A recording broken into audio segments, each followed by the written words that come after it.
I told you to stop smoking too. I gave you 15%. Where's my 10 minutes? Shit, gotta walk on down.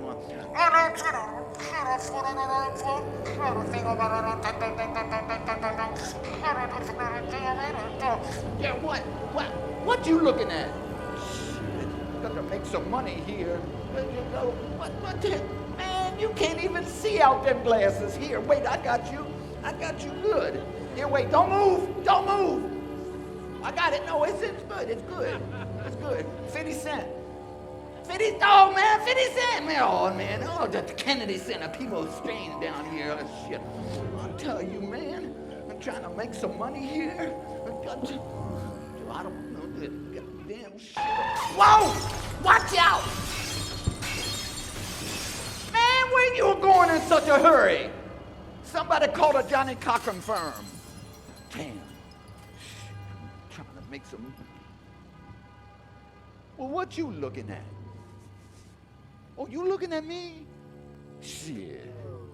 Looking at me just the same as looking at you. I'm just the flip side. I'm the flip side. I'm DC. I'm the mayor of North Capitol Street for life. You don't know me. Y'all think you DC. Shit. I'm DC. You not. Y'all want to be DC? I can show you the way. Oh, yeah, I can teach you for $1.50. Who got $1.50? Right here, brother. I'll do it $1. Yeah, I'll do it for 75 cents. Hot damn. Okay. Now, if you're going to be DC, you got to be all about the rhythm of the city. The heartbeat. It's kind of like a like them pile drivers on New York Avenue, and the marching feet of folks going to and from work, and them jackhammers are down breaking up the asphalt on Bladensburg Road, and that's the bottom. That's the heartbeat.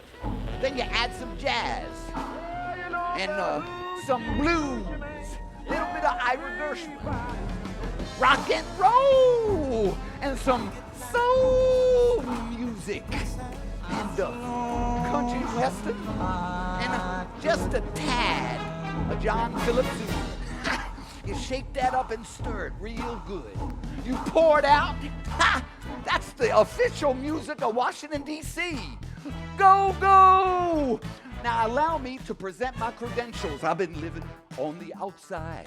Summer, winter, spring, and fall. Shitting in my pants sometimes don't bother me at all. I didn't used to live like this. Used to have a job. Now I'm a schizophrenic, alcoholic, junkie slob. But I know this town. I'm about to tell you about it. You got the haves and the have-nots and the little bits. Some a little bit more, some a little bit less. You got the low-lifes and the big shots and the half-wits. Some a little bit more, some a little bit less. Hey, I'm DC. Are you DC? I'm DC. And you DC. Now, go-go is a call and response type of music. I call, y'all respond. So when I say who DC, you say I'm DC. Who DC? Who DC? Here we go. Who DC? I'm DC. Who DC?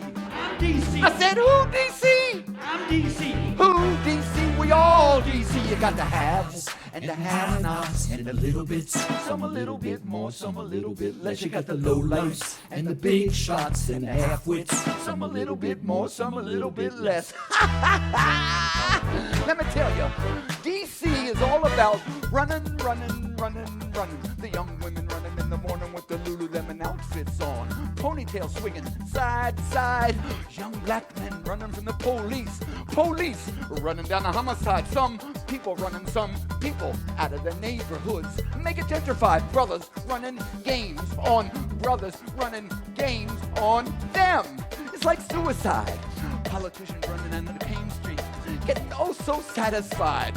And the longest running shit show in the nation, running 24 hours a day at 1600 Pennsylvania Avenue. I'm horrified. You got the haves and the have-nots and the little bits. Some a little bit more, some a little bit less. You got the low-lifes and the big shots and the half-wits. Some a little bit more, some a little bit less. One more thing to tell you. I swear to God it's true. If you're afraid to go to the ghetto, don't worry, because the ghetto gonna come to you. A ghetto is just a place where you're forced to live with your own kind. And there's a ghetto of the body, and a ghetto of the spirit and the mind. I've lived in the black ghetto. I've lived in the brown ghetto too. I prefer living in the white ghetto. I bet most of y'all do too. I got the haves and the have-nots and the little bits. Some a little bit more, some a little bit less. You got the low-lifes and the big shots and the half-wits. Some a little bit more, some a little bit less. Who BC? We all BC. Oh yeah. Now sing that with me. Come on now. Here we go. Who BC? We all BC. Oh yeah. I can't hear you. Who BC? We all BC. Oh yeah. Ow! Oh yeah. Last time. Who DC? We all DC. Oh yeah. Mm-hmm.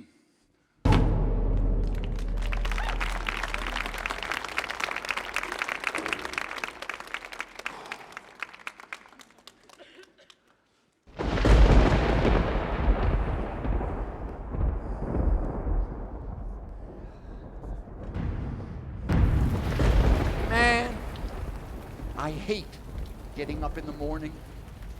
I chose the life of an actor so that I could work nights and sleep late. And here it is, 5 a.m. It's still dark. It's too early, man. Way too quiet, except for them goddamn birds. And the call to prayer from the mosque down the street from where I live. Allah Akbar. Allah Akbar. Most of the city's still sleeping, except for the mayor of North Capitol Street. He's maneuvering with the other homeless folks for the best spot to panhandle at rush hour. And the cops are ousting the hookers down on K Street. And me, I'm at the yard, grooving to the sound. You hear that? That moan starts to build into a rumble. Feels like an earthquake. Then it goes further and further and further. Sounds like some thundering herd. Buffalo stampede. Oh yeah, it's a thundering herd, all right. But it's not made of flesh and blood. This herd's made of hardened steel, glass, wires, latex tubes and hoses, pumps and pistons, levers, switches, flammable liquids. Instead of blood running through their veins, it's hydraulic fluid. And they're all waking up in the morning, pounding their rubber hooves, belching and snorting and farting toxic waste out their iron butts. I love the smell of diesel in the morning. 400 cubic inches of engine, 375 horses of power, 12 tons of Ford Series I-750 XL refuse packing, mother-loving trash truck. Welcome to DC Trash. My name is Ron. That's Tom. And we're going to show you what it's like to come back to DC after 35 years away and rediscover the city from inside the cab of one of those trucks. Because that's my scene. Every morning at 6 a.m., neither rain, nor snow, nor sleet, nor lack of fucking night will keep me and my fellow Sanitistas from our vested work spreading out across the city to pick up all of your shit. From the highlands of Anacostia to the Palisades off MacArthur Boulevard. From the millennial paradise of Columbia Heights to the notorious back alleys of Trinidad. From the Section 8 Brentwood projects to the gated compounds along Foxhall and Loughborough Roads, where the liquor stores and the Chinese takeouts. Meet Martin Luther King and Malcolm X. The boulevards, that is. To the fabulous mansions of Forest Hills, a.k.a. Hanukkah Heights. I see it all. The refuse, the junk, excess, the purgings of our culture of consumption, the detritus, the basura, the chazarai. And it tells me all I need to know about you. Oh yes, I know about your guilty pleasures, your private indulgences, your culinary preferences, and your medical conditions. Yeah. I know about your failures and your mistakes. I know all about everything you don't want anybody to know anything about. Yeah. I know your secrets. How do I know these things? Because you keep forgetting to tie the fucking bags before you throw them out. Oh yeah, I know when you bought that new flat screen TV, because I picked up the empty carton and that 300-pound Sony Trinitron that you pushed out to the curb. I know when you bought a new couch out at Marlowe's, because I picked up that raggedy piece of shit you dragged in the alley.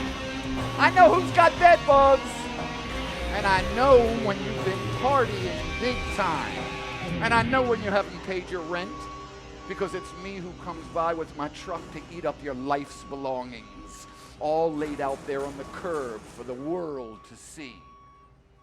That's not a pretty picture. And it sure as hell ain't no fun to do. So I tried to make a stand, a political statement. I went into my boss's office. I said, I refuse to pick up any more evictions. He leaned back in his chair. He said, Ronnie, I got drivers lined up around the block to take the wheel and do your job. That was the end of my revolution. Trash! Good God, y'all! Whoa, whoa, what is it good for? Absolutely nothing, let me tell you. Trash! Good God, y'all! Whoa, whoa, what is it good for? Absolutely nothing.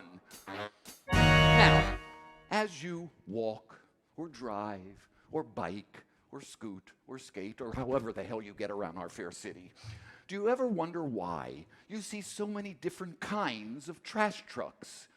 I do. Good, I'm going to set you straight. The DC DPW, which stands for the District of Columbia Department of Public Works, of which the Sanitation Division, its most vital department. By the way, the DC trucks are the big fat orange ones with the little DC symbol on the side, whose drivers don't give a shit how long they block the streets for, and whose laborers will throw your trash toters wherever the hell they please when they're finished. Let's get this out of the way right away now. It's a trash toter, not a trash can. There ain't no fucking trash cans anymore. You want a can, go buy some tuna fish. Can we all say this together now, please? Trash toter. Some of you fucked that up. Okay, let's try this one. There ain't no fucking trash cans anymore. Ann Helen, did you say fuck? Unbelievable. Now let's get back to work. DC is very particular about whose refuse to remove. Only single-family homes and structures with up to 3 separate residences. Now this means everything else on up the food chain of DC real estate, which includes multiple occupancy brownstones, apartment houses of all shapes and sizes, condo complexes, townhome enclaves, office buildings, all commercial entities, they must all hire a private hauler to remove their shit. Now, we got different kinds of private trucks. We got red, green, blue, yellow, orange, white, turquoise. There's Good Friends Unita, Trash Away, KMG, JBT, Enviro Solutions, Bates, Republic, Bowie, Goody, Tenleytown in the house. Just to name a few. Oh, and let us not forget the big gorilla on the block.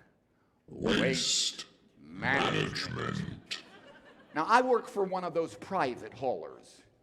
You got it? Good. Now, let's get down to business. Trash! It's the bane of every civilization. Trash! It's the ugliest of all God's creations. Now, you can't just jump on a truck, start flinging trash in the back where I work. First, you must understand and appreciate the socio-political structure at the yard. The yard, by the way, is where all the trucks are parked and where we meet every morning before we set out on our work.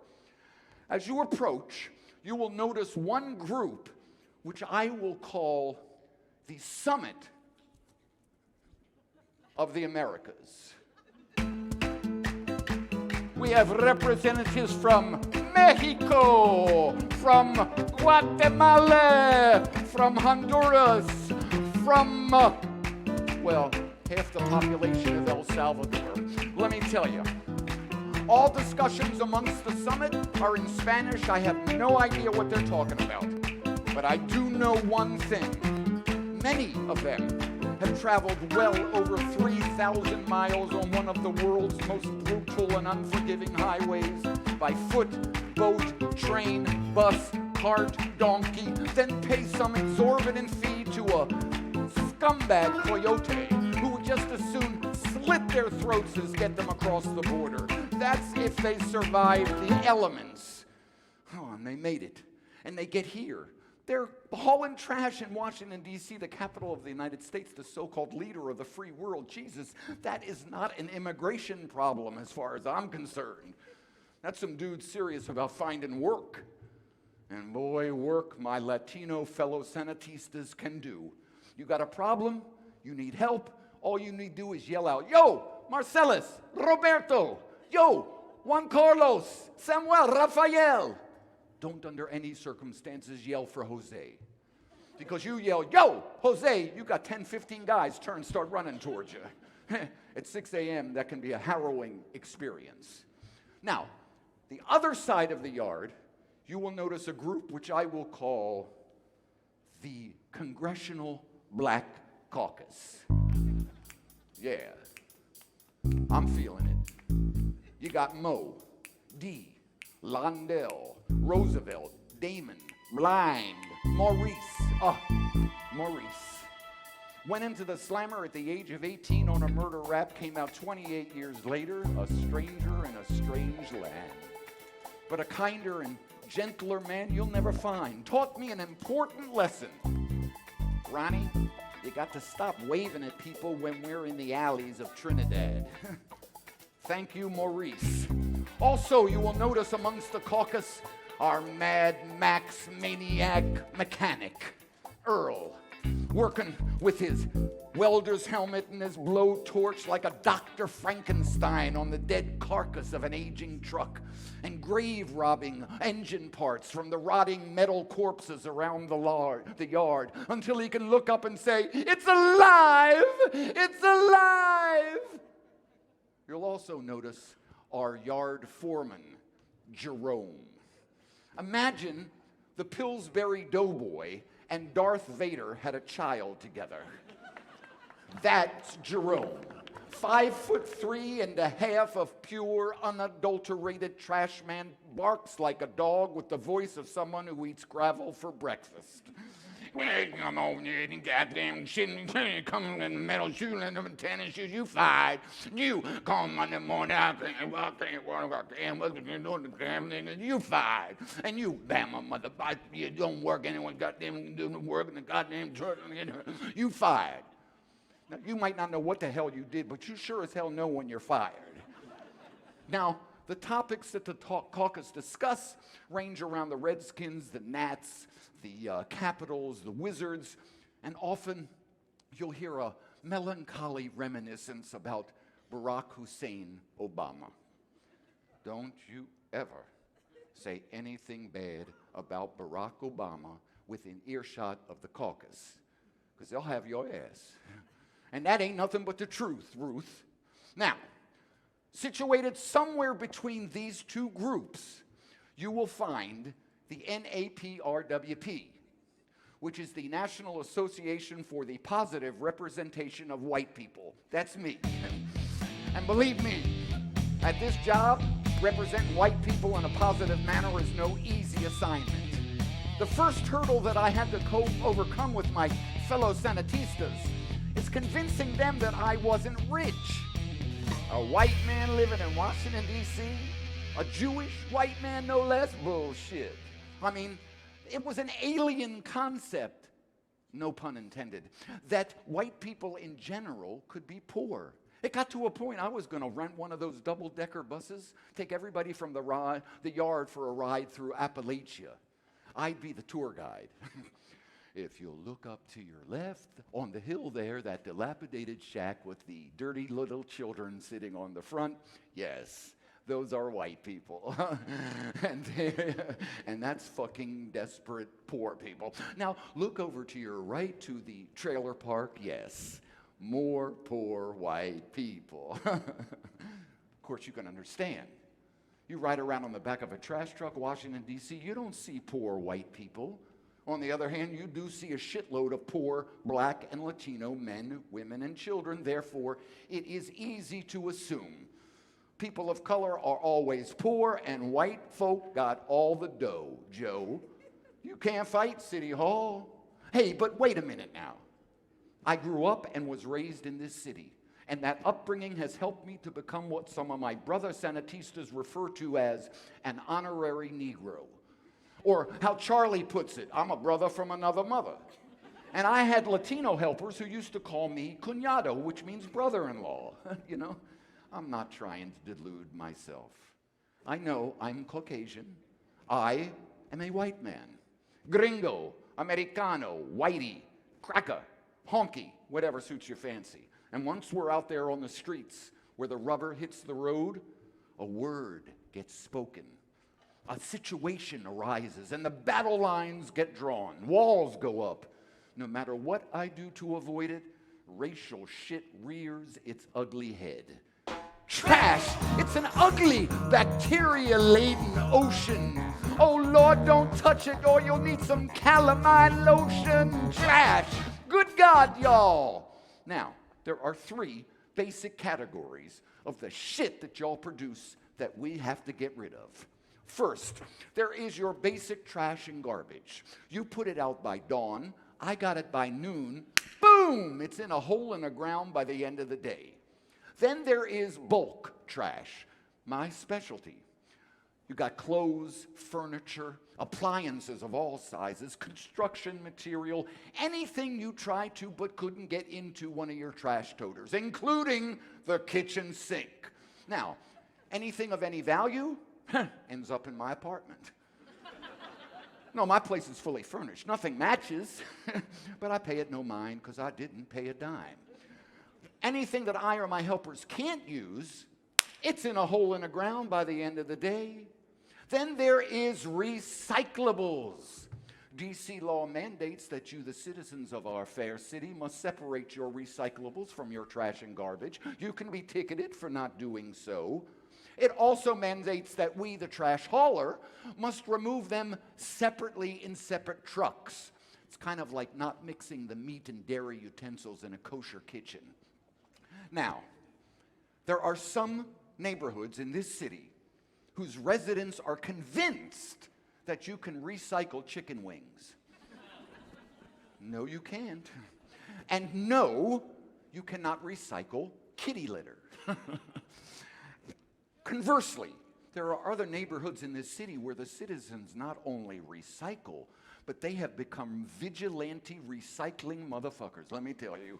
I mean, they got a video camera behind the curtains or in the bushes watching that I don't mix the shit from the green toter with the shit from the blue toter. And if by God I make a mistake and do it, they upload the video to YouTube and I am busted and branded the Eco Criminal of the Month. Put your hands on the dumpster, white boy. Assume the position.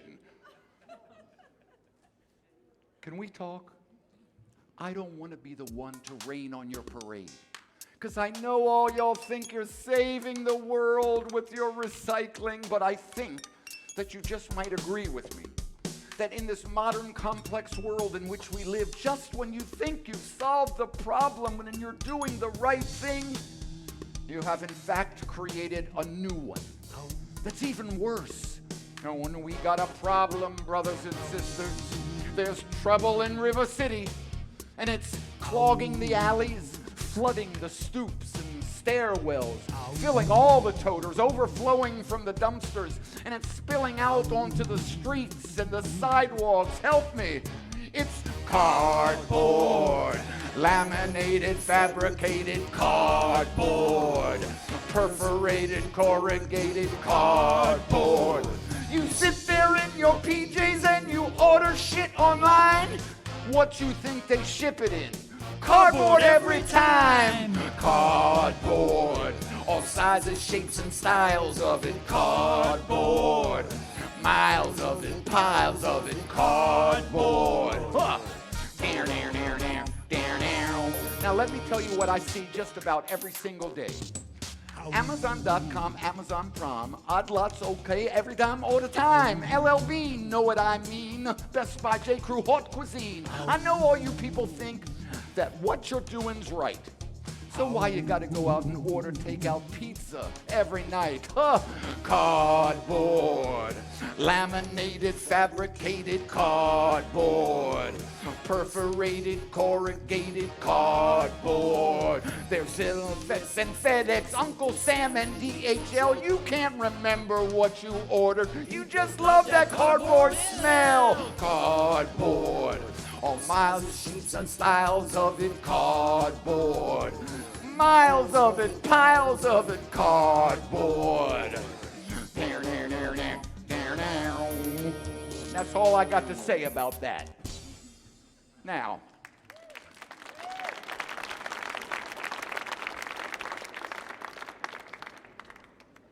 there's one more category. Let's call it miscellaneous.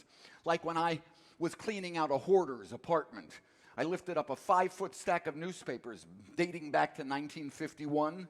And there was a stack of $20 bills totaling $5,000. How'd you know it was $5,000? Because I counted it, Tommy.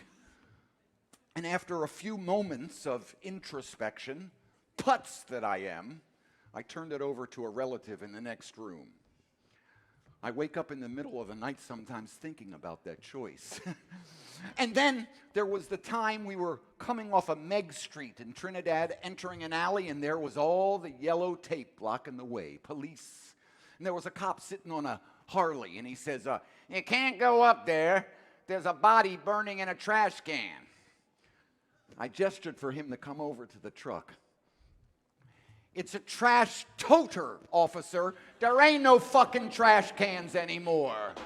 Trash coming at you, relentless, never-ending. The things that people throw away is totally mind-bending. Trash, good God, y'all. Whoa, whoa, what is it good for? Absolutely nothing. Let me tell you, this job is not for the faint of heart or the weak of body and spirit, because this is some hazardous work that we do. I mean, you've got severed fingers, cuts, bruises, abrasions, concussions, broken bones, crushed organs. I had a 400-pound elevator door fall on my foot. Thank God for steel-tipped boots. But don't get me started about the destruction of private property. I personally have knocked down more walls than Mikhail Gorbachev. I'm talking about traffic lights, stop signs, light poles, trees, hedges. If I were a Sioux warrior, my Lakota name would be Ron. Fence killer. Hokahey. But it's ruthless when you're behind the wheel of 24,000 pounds of truck, and you've got 8 to 10 tons of trash packed in the back. We can crush cars. You remember that the next time you're driving your little pissant BMW trying to cut me off before we get to that red light. I don't give a shit how much you pay for your car. I will eat you up. And we kill people. I mean, not me. And nobody I know personally, but trash trucks have killed 3 people in the last couple of years. Put that in the back of your mind. The next time you hear beep, beep, beep, that is not Xantar from the planet Xenon trying to contact you telepathically. That's a fucking trash truck. Get out of the way. But if you have a good teacher, You can enjoy yourself and do this job well with minimal injuries, a clear conscience, and a relatively unblemished driving record. And man, did I have a teacher. The best, Mr. James Perkins. James was the man to whom everyone, even the boss on occasion, would defer. He was the Frank Sinatra of our rat pack. And I'm being literal in this business when I say rat. James was a driver for over a quarter century. But before that, he got his BA on the mean streets of Northeast. He got his master's degree in drugs and armed robbery from D.C. jail and a PhD in fuck you up from Lorton. But in the 80s, he turned his life around and had been driving the straight and narrow ever since. I tell you, James didn't just talk. He pontificated. And oh, how I love to listen to him. Ronnie. We got us a rack of work today, main man, so get up off your ass and let's roll. And we finish when we finish, understand? Don't start that bullshit about overtime and workers' rights. Main man, you think too much, boy. I'm telling you, you complicate things with all that thinking, understand? Now, my life is simple. Not easy, mind you, simple. I live by a code. I wake up in the morning, I go to sleep at night. I pick up the trash, shut the fuck up, and don't hit nothing with my truck. Oh yeah, and Whitey will shit all over you and pay it no mind. No offense, Ronnie. None taken, James. James taught me how to get in touch with my snap. It's called the double G. Snap. It's a male reflex that we can trace back to our hunter-gatherer days. See, you'll be driving the truck, regardless of the traffic conditions or the weather or what you're talking about, and your man radar, which is always on, picks up an especially attractive young woman, and your head will snap uncontrollably, and you'll blurt out, "God damn, girl!" Then everybody else's head will snap in that direction. 1 second, back to the front, and you continue what you're doing. Now, I was in a very vulnerable position when I started work because I had just spent 6 years in Wisconsin. Wisconsin, Enough said, right? And my head was snapping nonstop. God damn, God damn, girl. Had to wear a neck brace the first 6 months. Hey, come on now, don't get me wrong. Nobody can hear us outside the truck. What happens in the truck stays in the truck. First rule of a sanitista. Except for James, of course. You know, like on a Sunday morning, we'll be driving, we'll see a nice young woman with her finest go-to-church outfit on, and James will roll down that window and he'll lean out, give her a smile that could melt the polar ice cap. He'll go, "Why, good morning, darling. You sure are looking fine this morning. Yes, you are." Now, I'm expecting her to go, "Oh, fuck off, old man." But consistently, they will say, "Thank you very much." "Oh, no, darling, thank you. And you have a blessed day." You see, Ronnie, she spent all that time getting all gussied up. She wants someone to compliment her. Who am I to argue with James? I love him to this day. We had the greatest times together, and one bad time. Very early on in my apprenticeship, it was the middle of July, 97 degrees outside, humidity off the charts, and just me and James are loading document boxes, taking them from a basement, stacking them in the truck, taking them to the dump. James takes them one by time, hands them to me. I take it from him, I put it in the truck. One after the other, box after box after box. I'm covered with sweat. And all the time, James is telling me how to stack the boxes. And I am this close to fainting from heat stroke, and I just blurt out, "God damn it, James! I know how to pack a fucking truck. I think I've done this before."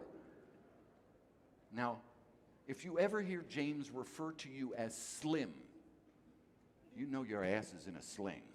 "Oh, you gonna start that shit with me? Slim, you gonna start that white boy bullshit with me? You can't take orders from a black man? You better stop that cracker shit right now, Slim, because I don't put up with that bullshit.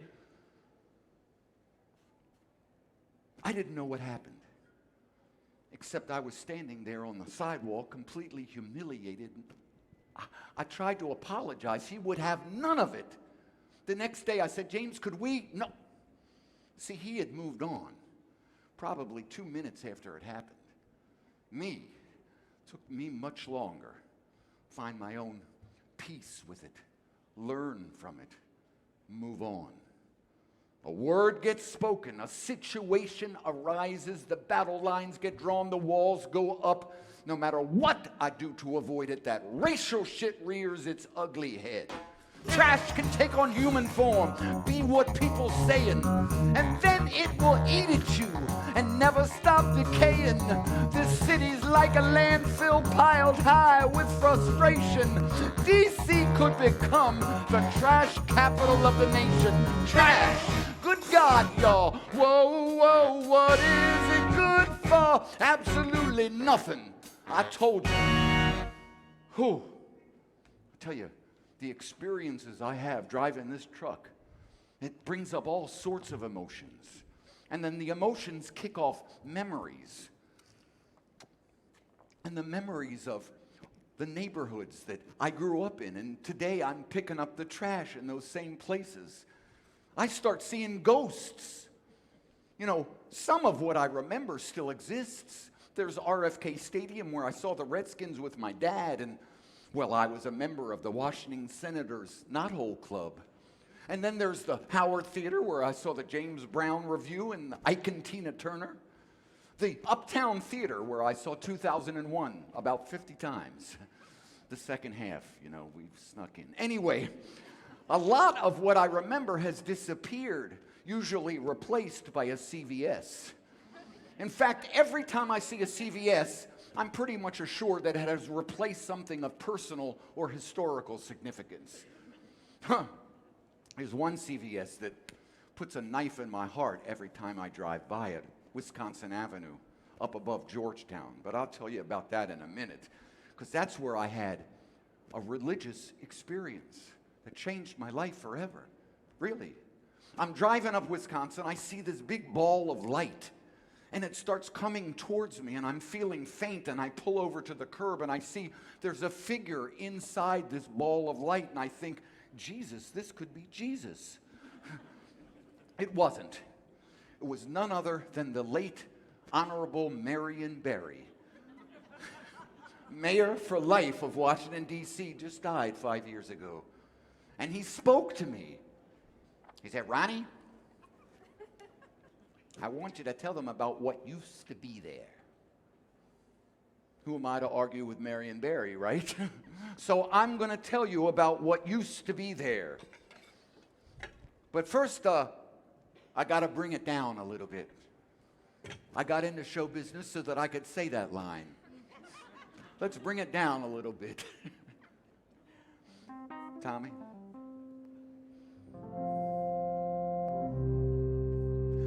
I was born in a deli with corned beef and a smile.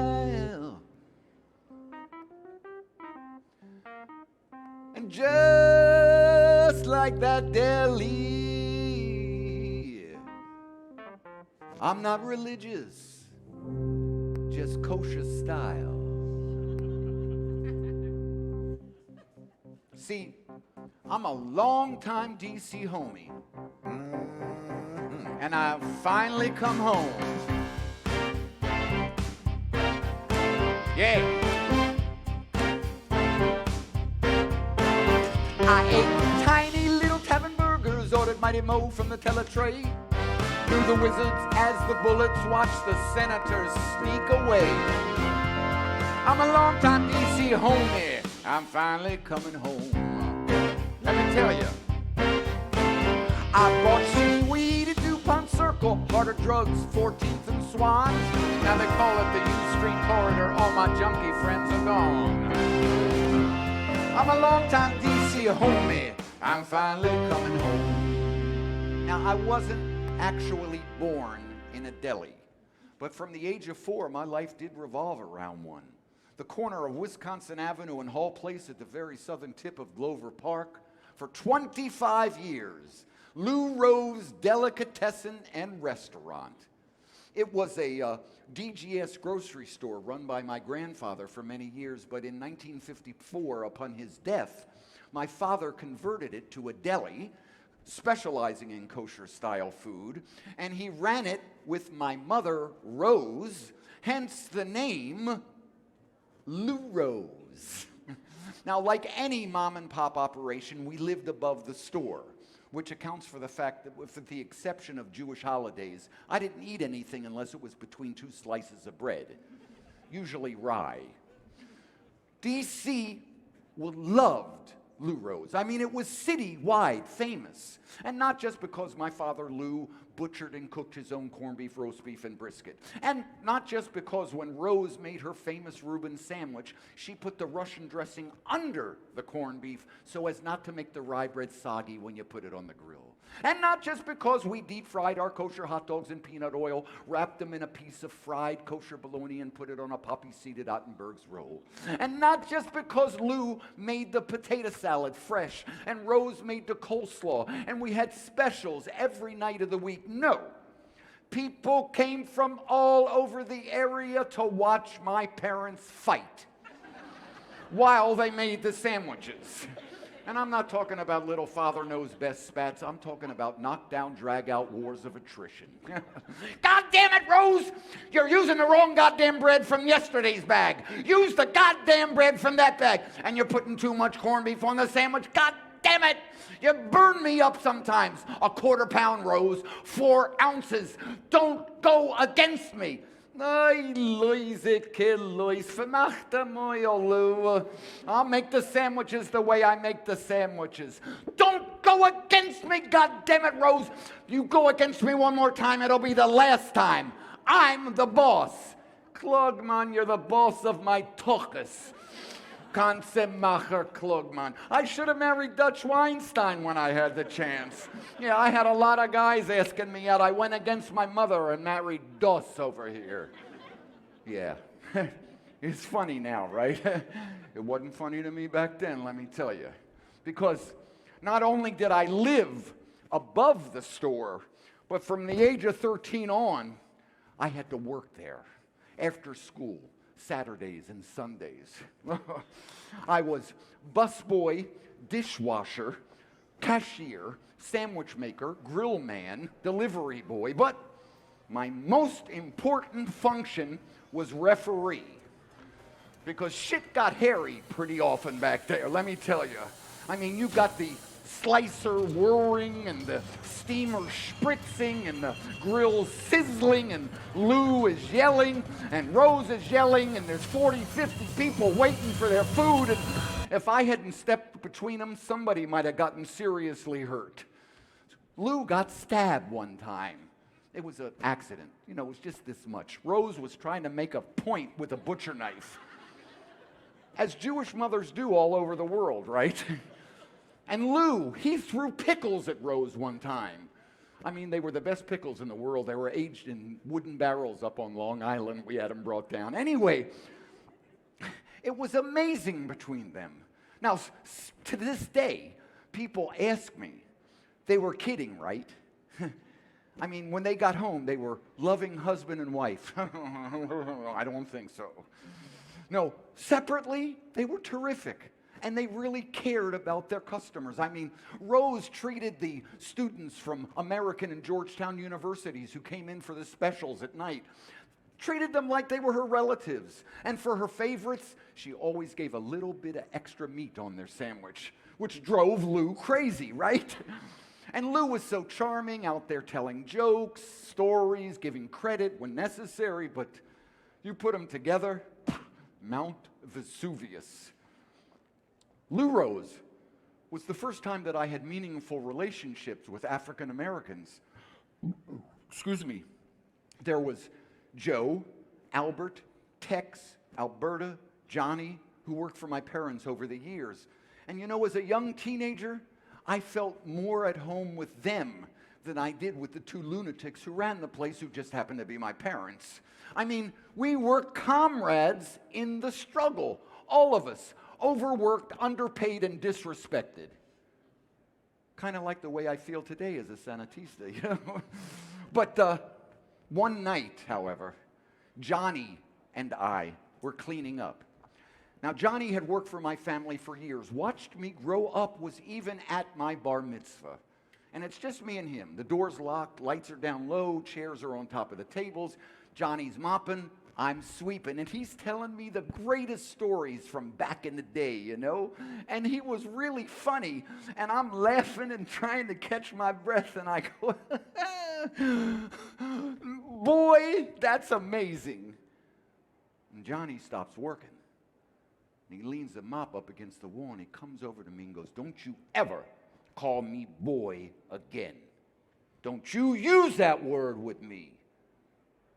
Now, I'm 14 years old. I don't know what the fuck he's talking about. But I knew the anger in his eyes, and I felt that chill go down my spine. And you know what? It was the same goddamn feeling I felt 50 years later with James. I tell you, a word gets spoken, a situation arises, the walls go up, the battle lines get drawn. DC trash comes in all shapes and sizes. I went to Wilson High School, and brother, I do mean high. I saw Jimi Hendrix at the Ontario Theater. I dropped acid, kissed the sky. I rode the streetcars down Wisconsin. Then I watched them disappear. Now we got a streetcar that goes nowhere, and all the passengers drink craft beer. I'm a long-time DC homie. I'm finally coming home. Now, my grandparents, both maternal and paternal, came to America over a century ago, eventually coming here to Washington, D.C. And one side came from what we call Ukraine. The other side came from what we call Belarus. Of course, back then, my family referred to that region as the land where they killed Jews. And I'm sure today our president would refer to them as shithole countries. And yes, Morris Swartlieb and Jacob Ilyatovich were undocumented immigrants. Oy. And I mean, it was clear to see that Zadie Morris, with my infant mother in his arms, and Zadie Jake, with my toddler father by the hand, were obviously murdering rapist drug dealers. But they let him in. They let him in when they changed Ilyatovich to Litman. Don't ask me. And they let Zadie Morris in because he made such a stink. Mamzer, Cossacks, Mamzers of the Chapanabaraya. They let him in just to get rid of him. Then for the next 50 years, my family lived in all quadrants of D.C., northeast, southeast, southwest, northwest. By the time I came along in the 50s, the Great Migration had already taken place, and Washington, D.C. was Chocolate City. But white flight had begun to spread its wings, thanks to redlining and other racist real estate practices. So most of my family had retreated to Upper Northwest or the suburbs of Silver Spring and Chevy Chase. But they still all had businesses all over the city. I remember them as I'm driving my truck to this day. Wisconsin Avenue, there was my Uncle Paul's Pharmacy, and Kennedy Street, there was my Uncle Alex's hardware store. N Street, that was my grandfather's clothing store. G Street in Southeast, my Aunt Raisel's candy store, where I was a kid in a candy store. You know, on Florida Avenue, my Uncle Willie's plumbing and appliance business. But my fondest memories, and in fact, one of the most exotic destinations of my childhood, was where my father would take me to visit on Sunday mornings. 7th Street, just north of the convention center. My Uncle Meyer and Uncle Norman's store. The Red Ball Exchange. It was a full-service department store for the working class and the working poor of the inner city. They sold everything. dress clothes, work clothes, shoes, hats, accessories of all kind, jewelry, appliances, hats, sunglasses, watches, and what I thought was the coolest item on display, knives. I'm not talking about haute cuisine cutlery. I'm talking about switchblades and gravity knives. I thought it was so cool. I mean, you could walk in on a Friday afternoon after a hard week's toil, your work clothes still on, but you would walk out with a brand new pair of gabardines, two-tone floor shine shoes on your feet, a nice band-line shirt, pair of sunglasses, a cool cap, and maybe one of them knives. Everything a man about town would need to step out into the night. One-stop shopping. Now, the merchandise wasn't exactly Lord and Taylor, but it was a couple steps above John's bargain store, let me tell you. I mean, they had their own layaway plan, a credit system. Yes, the interest rates were high, but it was for people who couldn't get credit anyplace else. You could bring in things to sell, to hawk, to exchange for credit or other stuff. You know, looking back, I can see it was a perfect stereotype for inner city business in the 60s in D.C. Jewish owned and operated. All my cousins, my older brothers worked there as salespeople on the weekends, and it catered to a predominantly African-American clientele. And even though my Uncle Meyer and Uncle Norman were well respected in the neighborhood, they were not part of the community. So the questions arise. Was the community served? I know a couple of things for sure. My uncles worked there 7 days a week, 10, 12 hours a day to provide for their families and make sure that the next generation were doctors and lawyers and not shopkeepers.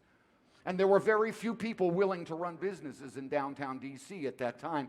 We were on our way to becoming the murder capital of America. But that doesn't make the questions go away. Was it exploitation? Were the customers treated as second-class citizens? Were the sales practices questionable? We weren't allowed to ask those questions back then. That all became a moot point anyway, April 4th, 1968. That was the day Martin Luther King Jr. was assassinated, and D.C. engaged in a unique form of urban renewal, the riots. 7th Street was reduced to rubble, as was H Street in Northeast, and several other commercial hubs in the city. Oh, and there's not even a plaque saying what used to be there. You know, some people don't want to remember. Some people can't forget. For me, the ghosts just never go away. I had great times at Glen Echo Amusement Park. It was segregated. Ain't that a bitch? And now I find the namesake of my high school president, Woodrow Wilson, was a racist piece of shit. I heard Martin at the mountain. I marched on the Pentagon. I saw the city burn with anger, but I kept on keeping on. I'm a long-time D.C. homie, and I'm finally coming home.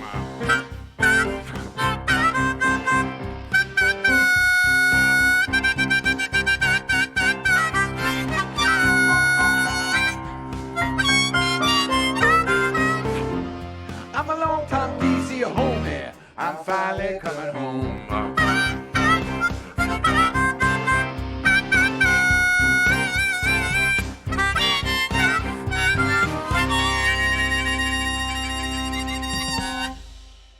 Yeah, Tommy.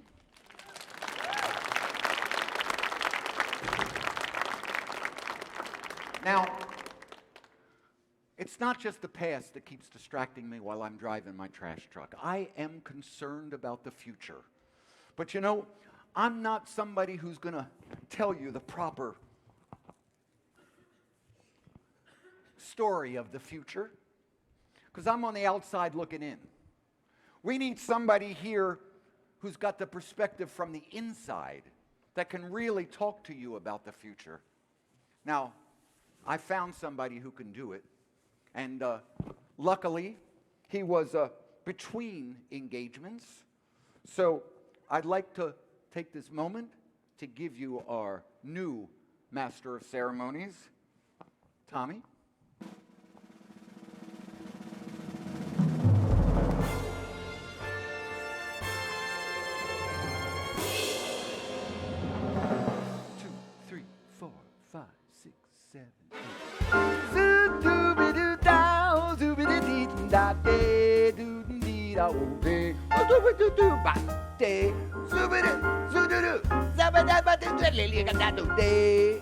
Hey there.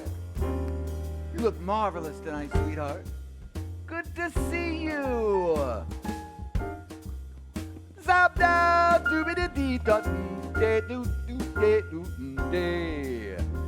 Good evening, ladies and gentlemen.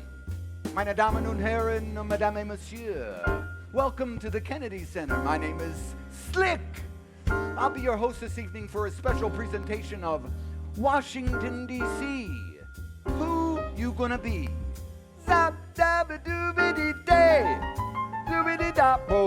You know the place, right? That's where we ride around in limousines, eat gourmet and make the scene. Only most inclusive stores. DC's such a groovy place. So's McLean and Chevy Chase. Dorothy, you're not in Kansas anymore. Senators and congressmen, corridors, and think tanks and big banks galore. We got sports stars, movie stars, all those K Street matadors. All the power oozing from their pores. Money and power, if there's a better aphrodisiac on the nation, I don't know about it. We're a city ascending, a city trending, a city never-ending, a city that asks what you're gonna do today. We're gonna have brunch at Obelisk, then lounging around the pool at the St. Regis. Then we'll grab some hors d'oeuvres at Cintronella. Then shopping at Neiman Marcus. That brings us to tonight. Maybe the fibromyalgia benefit at the museum. Or the lymphoma leukemia fundraiser at the Smithsonian. Or the cystic fibrosis gala here at the Kennedy Center. So many diseases, so little time. Statistically, we're the most affluent, highly educated, physically fit, eco-friendly community in America. Ha! D.C. You're looking good to me. Oh, D.C. You look so good to me. And we're growing by 700 residents a month. Oh yeah, +1. You know that lady standing in New York Harbor with the torch and the crown? She's moving to D.C. Just bought a condo with the 3 sisters there in the Potomac. Shouting to the world still. Keep your tired, huddled masses. We got enough of the little bastards. That brings us to the question of the evening. Where do you want to live? Chocolate City or that shining city on the hill? Don't worry, it's been asked and answered. Oh yeah. You can see it blooming all around you. I'm not talking about the cherry blossoms, baby. No, I'm talking about a special hybrid. Cranes, cranes, cranes everywhere. You got cranes, cranes, cranes. Looky there. You stick one in the ground. You spin it all around. Slide it up and down. Out with the old, in with the new. We are so news. We are so new. Here come my 4 favorite words. Coming soon. Luxury condos. Coming soon. Opulent residences. Coming soon. If you have to ask what the rent is, sweetheart, you can't afford to live there. Coming soon. You say you're on a middle class. Well, all you hipsters, then just kiss my ass. The 1% only mingles with its own kind. No, it's not a question of race. Sometimes poor people just don't know their place. If you've got money, honey, we're the colorblind. Come on, tear it down, build it up, tear it down, build it up, fill that bubble with rubble till it bursts, then we'll burn, baby burn. We'll be the crown jewel of the industrialized world. Forget Paris, forget Rome. It'll be like, dare I say it, Berlin in the 30s.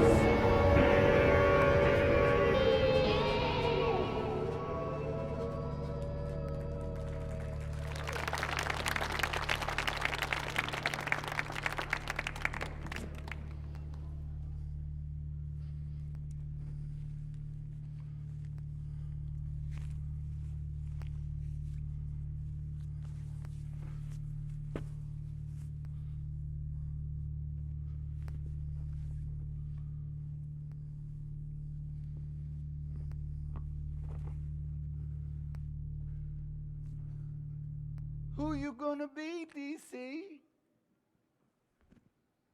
Who you gonna be? Don't look at me. It's up to y'all. Who you gonna be? Shit. Me, I got to earn some money. Damn it. Who you gonna be? You gonna be DC? Who's DC gonna be? Who's it gonna be?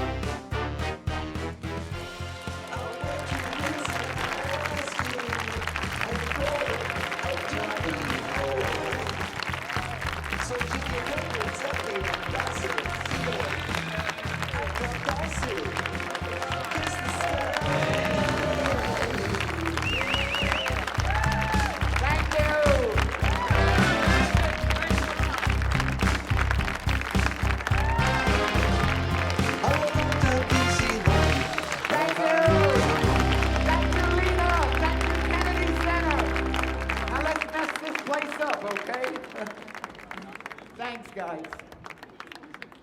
Thank you for joining us tonight at Millennium Stage. For more information about our programs, please visit us online at kennedy-center.org. And ladies and gentlemen, please go ahead and recycle your programs. Thank you very much and enjoy the rest of your evening at the Kennedy Center.